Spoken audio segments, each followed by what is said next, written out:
Support!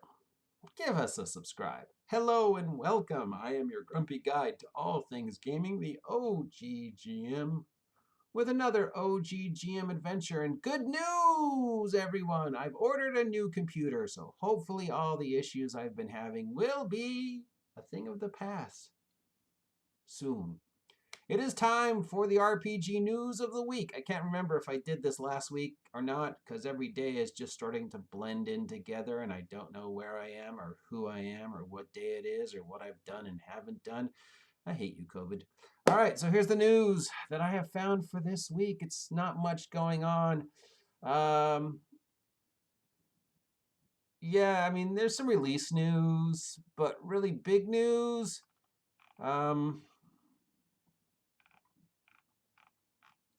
There's a Hellboy role-playing game coming out. So I guess the big news right now for this week is the accusations made against Onyx Path about racism, blacklisting, and homophobicness, which, that toxicity associated with Vampire the Masquerade is very strange because Vampire the Masquerade as a role-playing game has always been one of the few that has been open to things like, individuals of the LGBTQ spectrum or whatever. And it was always the one that was very accepting and allowed people, who maybe didn't feel like they fit in the D&D crowd to really play a game. So to see that there are accusations of this kind of thing against the company that currently holds the Vampire the Masquerade license, when Vampire the Masquerade was always about acceptance, no matter what freak flag he flew, that's sad if it's true. We'll see how that plays out. It's the Starfinder app for Alexa. As if Alexa hasn't invaded our life enough. There's now a Starfinder app for it.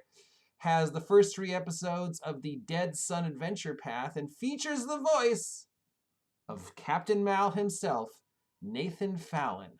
So if you're missing your Firefly Jones, check out this on Alexa and listen to the soothing, silty voice of Nathan Fallon. Fantasy Flight Games has announced a new source book for Legend of the Five Rings. Legend of the Five Rings. Yes, I'm sure somebody will accuse that of being racist. There's still a Star Trek Adventure bundle on Humble Bumble this month, extending to the end of this month. So if you want to, boldly go and you want some PDFs and you want to support a good charity, check out the Star Trek Adventure bundle over at Humble Bumble. I know it's Humble Bundle, but I call it Humble Bumble because I can.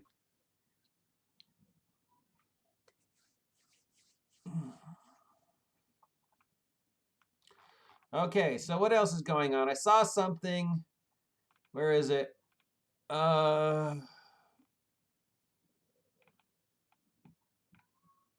Yes, okay, Advanced 5th Edition.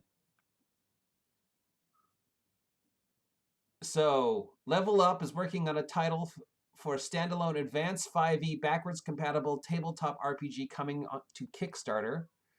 A crunchier, more flexible version of the 5e rule set, which you know and love.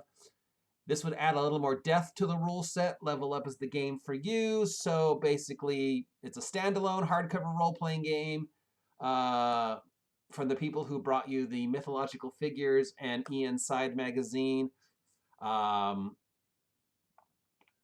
So, I assume this is going to include all the changes to races and calling them ancestries. It's going to be a lot more crunchy, a lot more similar to Pathfinder. So basically, it's going to be Pathfinder because crunchy D&D is Pathfinder.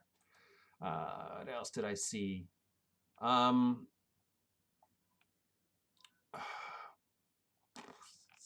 Yeah,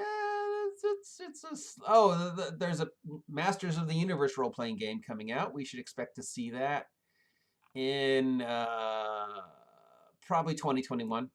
That could be cool. I mean, we know there's a lot of free PDF Masters of the Universe and Eternia and She-Ra games, but an official Masters of the Universe game would be interesting. Netflix currently holds the Masters of the Universe. We've seen the She-Ra cartoon come and go. Hopefully there'll be more.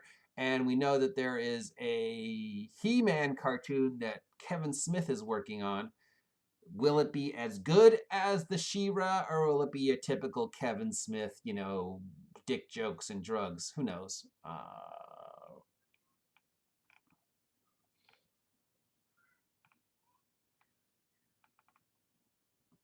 Uh, Keith Baker is doing more stuff on the DMs Guild for Eberron. So if you want to check out the Eberron sourcebook, but don't want to give Wizards of the Coast money and have it go directly to Mr. Baker, get the Eberron sourcebook over on DMs Guild, and there you go.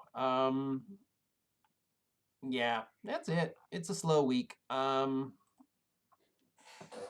man, it's hard for companies to produce and create and stay on task when the world is operating, 5 days behind whatever you want it to be. So, as far as publishing goes, we're here, but we want to be here. But because of everything that's going on, we're over here. So we got to be a little forgiving that things have slowed down, especially post virtual Gen Con and for post virtual Comic Con. We still have the New York Comic Con virtual, which is like sort of the tail end of the whole geek con thing. I think DundraCon is still happening out there. We've got Paizo Online Con coming, a couple other smaller cons.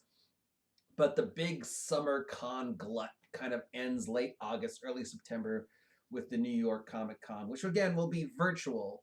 It won't be physical. So there's that.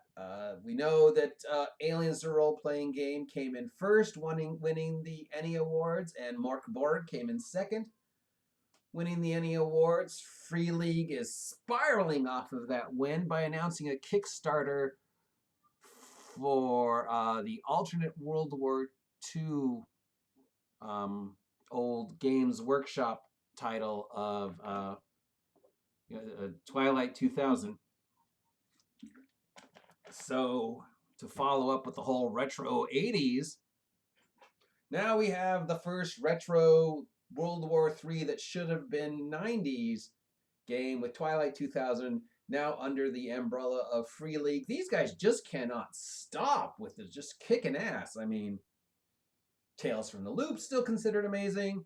We got Aliens now. We got their Mark Borg, which is the silver and gold. We've got their Fantasy and Mutant Zero, which I assume will get a new traction because of the awards that those two previous ones won. And now we're doing Twilight 2000, updated to a 2021 sensibility, going back to the World War III that should have been in the 90s. Who knows? That's it. Please take a moment to sub to this vlog if you haven't yet. Help me hit 300 by September 30th. I will talk to you soon.